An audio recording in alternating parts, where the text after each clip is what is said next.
Ошол Разак шаары салуда бүттү. Эми үйгө.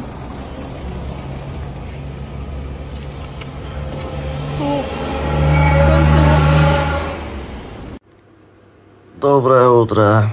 Кандайсыздар, жаштар, тынчтар. Бүгүн башкача күн, өзгөчө күн. Жалал Абадтан ассаламу алейкум баарыңыздарга. Мы начинаем. Эй, жаркырап бизде күн чыгып турат.